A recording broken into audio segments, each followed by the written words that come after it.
Penn State students riot after their beloved head coach is fired. Greece welcomes a new prime minister. Humber News starts now.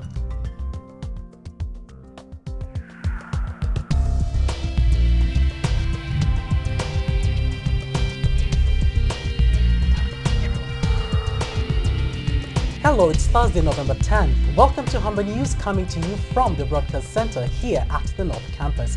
I'm Tom Kituku. Thank you for joining us. And I'm Lindsay Tuji. Ahead on our show, we have all your news, sports, and entertainment highlights, as well as your 5-day weather forecast. But first, Tom has our top story. Thousands of enraged Penn State students took to the streets and rioted last night after their beloved football coach Joe Paterno was fired. Paterno and the president of Penn State were let go yesterday after a child abuse sex scandal broke out involving former assistant coach Jerry Sandusky. Paterno had stated earlier that he would retire from the coaching at the end of the season, but the university board decided he should leave immediately. Unhappy with that decision, the students poured into the streets, chanting in support of the 84-year-old coach. Paterno's been at Penn State for nearly 5 decades and has more wins than any other college football coach. The rioters swarmed a news van, rocking it until it toppled over onto its side. Humber's not Penn State, but we do have award-winning sports teams. Marian Khan has more with Humber's response to the story. The Humber College rugby team is headed to the OCAA Championships this weekend, one of many Humber varsity teams to hold provincial and national titles. Like Penn State, athletics are serious business here at Humber, but none of the athletes we spoke to could imagine a riot breaking out on campus. The athletics program here is clean of controversies, unlike the one across the border at Penn State. Students in the athletics program reacted strongly to the news that the highly acclaimed coach Joe Paterno was fired. I can't see any reason why there would be such a large backing of students for someone who does something like that. Because if it was one of their kids, I think it'd be a more prevalent issue at hand. This isn't someone stealing a candy bar from a grocery store. This is something that literally negatively impacted the lives of many people. Humber Athletics Associate Director Jim Bialik says the abuse allegations should be taken seriously. This is not covering up for your buddy who may have cheated on a girlfriend. This is abuse. This is shameful. This is against the law. This is groundbreaking. Not only has Humber's athletic department kept up a good reputation, the associate director says a cover-up like this would never happen at Humber College. Marian Khan, Humber News. Students in Quebec are taking to the streets today. More than 200,000 Quebecers are planning a 2-day strike against tuition fee increases. But the provincial government says they won't back down on higher fees. Tuition is set to increase by $325 from now until 2016. Premier Jean Charest says even with the increase, Quebec students would still pay the lowest fees in Canada. Toronto is being bullied by other Canadians again. A recent survey asked over 2,300 Canadians to rate different cities, and Toronto had the highest number of negative votes.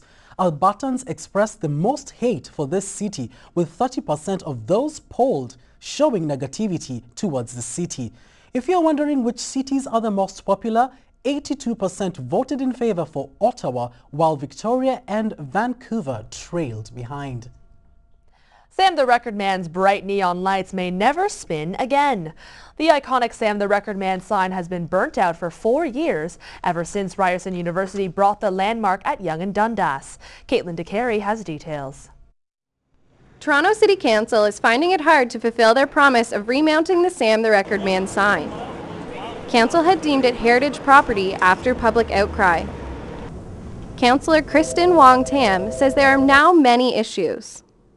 Well, one of them is the costs, but I think that's almost secondary to the fact that we have all sorts of environmental standards now.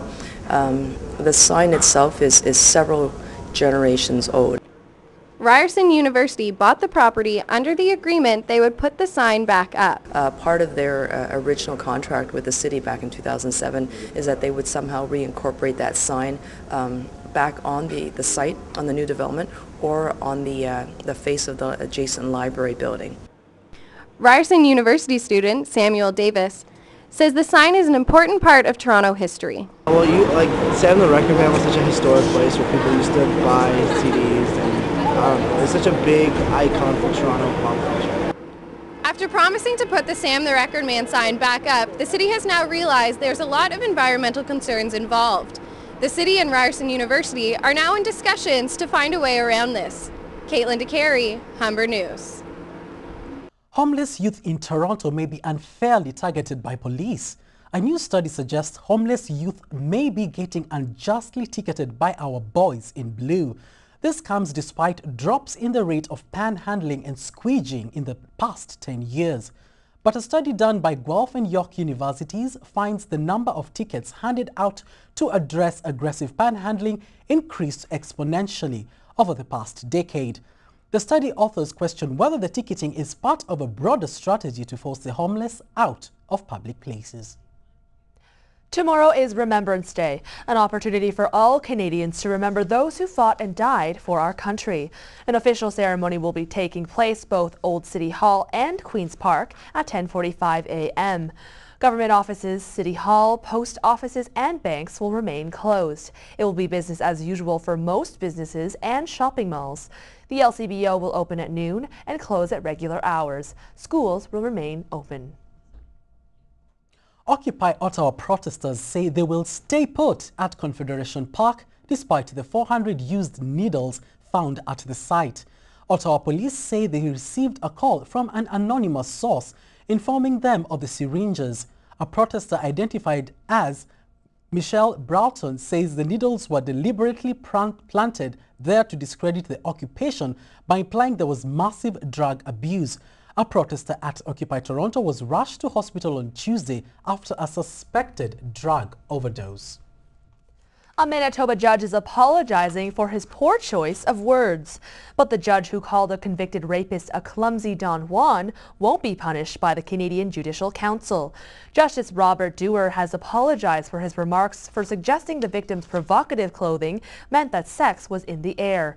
In court, Dewar noted that the victim wore a tube top with no bra, high heels, and makeup, and went willingly with her attacker.